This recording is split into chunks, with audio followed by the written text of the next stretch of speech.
Halo pemirsa, kita ketemu lagi di Apa Kabar Amerika. Saya Patsy Widakuswara. Dan saya Supriyono, dan ini cuaca dingin, mulai dingin di Amerika, tapi suasana politik memanas. Tinggal seminggu lagi.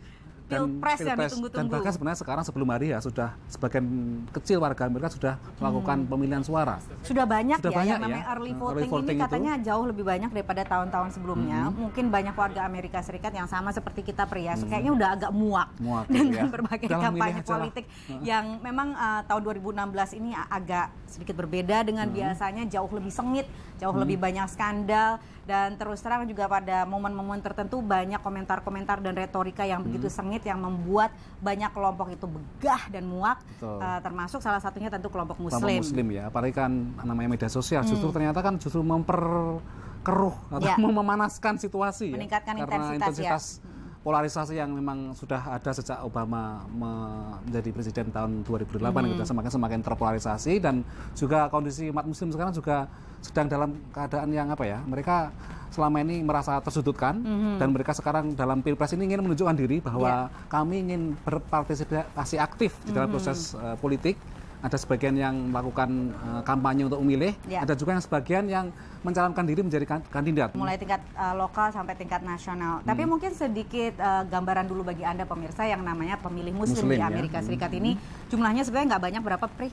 Antara 3 sampai 5 juta lah sekira-kira seperti itu. Karena memang di Amerika sensus sejak mengenal namanya kategori tidak agamanya ditanya apa. agamanya apa dalam sensus. Jadi kita tidak pernah tahu berapa sebetulnya jumlah Muslim di Amerika Serikat ini.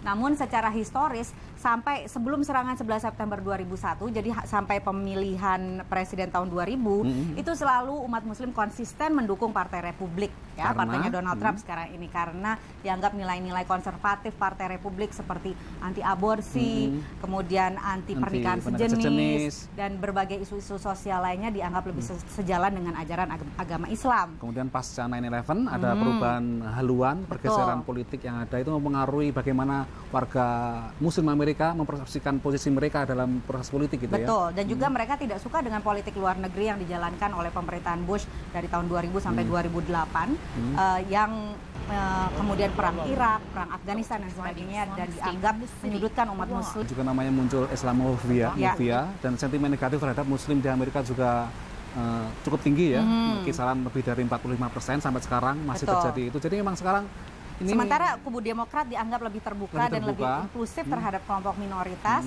sehingga akhirnya minoritas Muslim ini masuklah ke sini. Sampai sekarang untuk Pilpres 2016 ini ada jajak pendapat yang baru dikeluarkan oleh CAIR, yaitu lembaga advokasi Islam ya, Council of American Islamic Relations, yang menyatakan 72% pemilih Amerika Serikat yang disurvei saat ini, sekitar 800 orang, menyatakan memilih Hillary Clinton.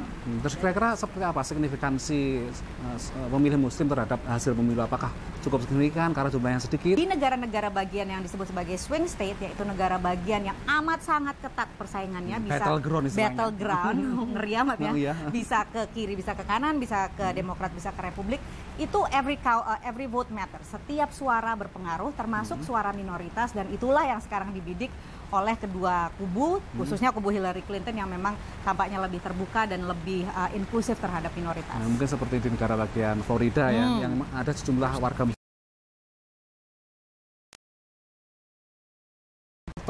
perlu diapresiasi, karena mereka mungkin sekarang menyadari bahwa untuk memerangi Islamophobia tidak boleh kemudian malah menarik diri, tapi juga harus aktif mengartikulasikan aspirasi politik mereka. Betul, baik melalui pencoblosan suara maupun juga untuk terjun ke politik. Sehingga kita lihat banyak generasi muda Muslim Amerika Serikat yang mulai memasuki politik, meskipun secara nasional tidak terlalu banyak ya. Misalnya di Kongres ini baru ada 2 orang anggota Muslim, dua-duanya pun bukan Muslim imigran tapi Muslim kulit hitam yang kemudian convert ke Islam. Yaitu Congressman dari Minnesota, Keith Ellison dan juga Andre Carson. Dan memang tentu berbeda dengan di negara Muslim misalkan, mereka tidak membawakan aspirasi Islam sebenarnya, jadi mereka tidak kemudian menggunakan isu-isu agama dalam kampanye mereka gitu ya. Karena udah pasti nggak laku ya, gitu ya, secara jumlah juga kalah ya. Nah, kita lihat bagaimana dalam Pilpres 2016 ini ke depannya, bagaimana kiprah para pemilih Muslim. Nanti kami akan bisa kembali membahas ini dalam waktu 1-2 minggu ke depan untuk Anda. Untuk sementara ini kami pamit dulu dari Washington DC. Saya Patsy Widakuswara. Dan saya Supriyono. Sampai jumpa.